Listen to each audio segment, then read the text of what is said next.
Friends, good morning. কেমন আছো সবাই? আশা করছি সকলে খুব ভালো আছো। তোমাদের আশীর্বাদে আর ভগবানের কৃপায় আমরাও কিন্তু বেশ ভালো আছি। এসএম রূপকথার নতুন আরও একটা ঝলমলে ব্লগে তোমাদের সবাইকে ওয়েলকাম জানাচ্ছি। যে যেখান থেকে আমার এই ভিডিওটা দেখছো সবাইকে অনেক ভালোবাসা জানিয়ে আজকের দিনটা শুরু করলাম। সকালবেলা সবাইয়ের একটু চা মুড়ি খাওয়া হয়ে গেছে আর এখন প্রায় বাজে 10টা মতো। আর দীপ্তি রান্না বসিয়ে দিয়েছে আর আমি ছেলে দুটোকে নিয়ে এই যে মন্দিরে বসে আছি। বাড়ির খুব কাছেই হচ্ছে মন্দির, আর এই মন্দিরটা হচ্ছে বাবা পঞ্চানন্দ, মা মনসা, শীতলা মায়ের মন্দির। আর এই মন্দিরে না সবাই বিকেলবেলা এসে বসে থাকে, কিন্তু আমার সেইভাবে বসে থাকা হয় না। আর ছেলেরা খুব বিরক্ত করছিল ঘরের মধ্যে, আর অতিরিক্ত গরমও পড়েছে, ওই জন্য ভাবলাম যে এই মন্দিরে এসে বসে থাকি। তো দেখো আমি বসে আছি, ওরা দুই ভাই কিন্তু এক সমান খেলা করে যাচ্ছে, একটুও বিরক্ত করছে না। তারপর অয়নকে বললাম যে একটা জামা নিয়ে আসতে, তাই ও গিয়ে জামাটা নিয়ে আসলো। নিয়ে আসতে আবার জামা আর জুতো পরিয়ে দিয়েছি, ওরা বেশ একটু খেলা টেলা করলো। তারপর বাড়িতে গিয়ে স্নান টান করে দিয়েছিলাম।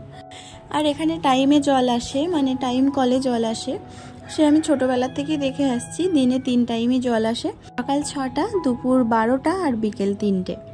তো সকাল 6টায় যে জলটা আসে ওটা একটু 2 ঘন্টা দেয়, তারপরে 1 ঘন্টা করে জল দেয়। যাই হোক, জল আসার পরে আমরা ছোটুকে নিয়ে একটু স্নান টান করিয়ে দিয়েছি, অয়নেরও স্নান হয়ে গেছে। আর এইদিকে দেখো জেঠিমা জল ভরছে আর বাবা ছিপ ফেলতে দাঁড়িয়ে আছে। আর ছোটু এখান থেকে দাঁড় করিয়ে দিয়েছি, ছোটু দেখছে এখান থেকে। আর জেঠিমাদের এই সাইড দিয়ে না বেশ ভালো ভিউ আসে। সামনেই পুকুর ঘাট, তারপরে ফুল গাছ পুকুরের পাড় থেকে, আর তারপরে হচ্ছে একটু রাস্তাঘাট আছে এইরকম।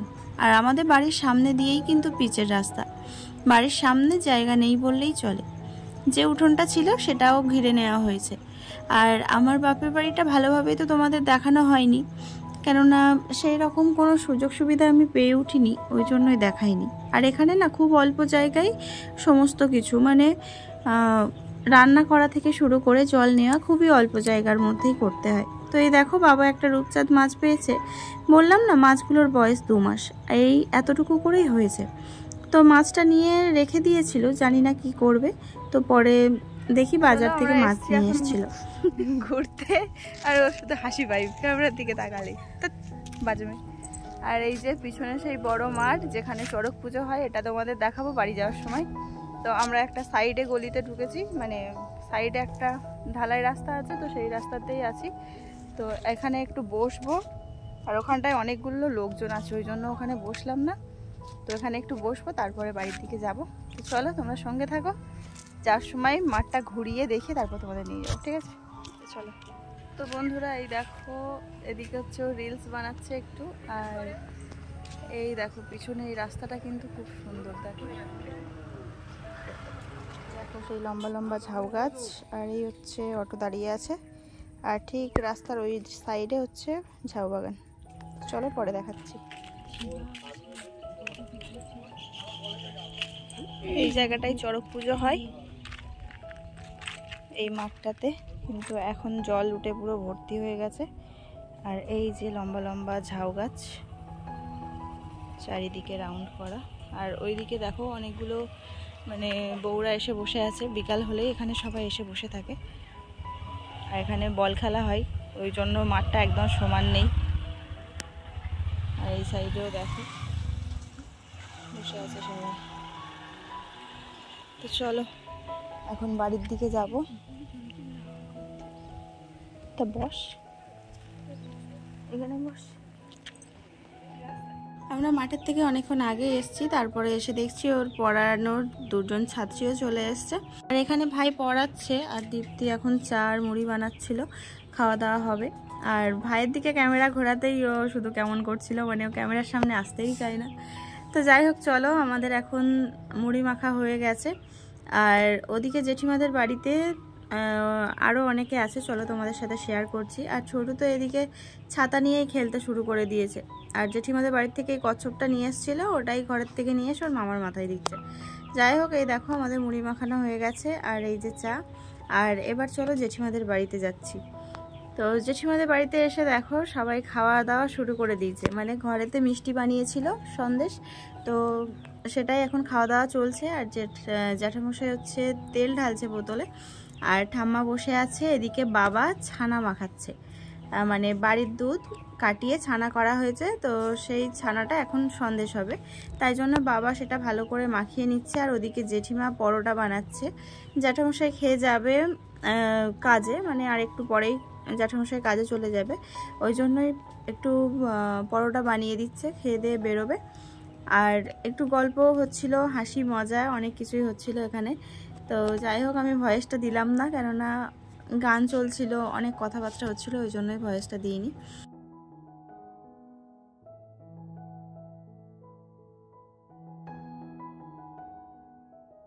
ছানাটা একটু ভালো করে মাখিয়ে না নিলে তাহলে ভালোভাবে একটা স্মুথনিং ভাবটা আসবে না, কেমন দলা দলা মতো পাকিয়ে থাকবে, ওই জন্যই ছানাটা এত সুন্দরভাবে মাখানো হয়েছে। তারপরে কড়াইতে একটু সামান্য জল দিয়ে চিনি দিয়ে তারপর ছানাটা দিয়ে ভালো করে একটু মানে করে নিতে হবে, নেড়ে চেড়ে নিতে হবে, একটু শুকিয়ে শুকিয়ে নিতে হবে। তারপরে এইভাবে একটা ডেচকিতে হোক, একটা থালাতে হোক দিয়ে আর একটু কিছুক্ষণ ঢাকা দিয়ে রাখতে হবে, ওই রকম চ্যাপটা মতো করে ঢাকা দিয়ে রাখতে হবে। ঢাকনা দিয়ে রাখার পর তারপর এইভাবে ছুরি দিয়ে বা খুন্তি দিয়ে জেঠিমা করছে, তো ছুরি দিয়ে পিস পিস করে কেটে নিলেই হয়ে যাবে বাড়িতে তৈরি করা ছানার সন্দেশ। তো তোমরা যারা বাড়িতে তৈরি করতে চাও এইভাবে একটু বাড়িতে তৈরি করে দেখো, খুব সুন্দর খেতে লাগে। আর এর উপরে যদি একটু বাদাম ছড়িয়ে দেওয়া যায় না, আরও কিন্তু সুন্দর লাগে। তো যেহেতু বাড়িতে সেরকম কিছু ছিল না, শুধু দুধ দিয়েই এইটা বানিয়ে নেওয়া হলো। এতে যদি আরও একটু খোয়া ক্ষীর, একটু পেস্তা বাদাম এইসব দিয়ে বানানো যায় তাহলে কিন্তু আরও সুন্দর লাগে। কিন্তু এটাও খুব সুন্দর খেতে হয়েছিল, একদম স্পঞ্জি স্পঞ্জি মতো, আর খেতেও কিন্তু খুব সুন্দর হয়েছিল। মানে খাঁটি দুধের খাঁটি ছানা দিয়ে সন্দেশ বানিয়ে খেলে তো বেশ ভালোই লাগে, তাই না বলো? কেমন হয়েছে? খুব ভালো হয়েছে।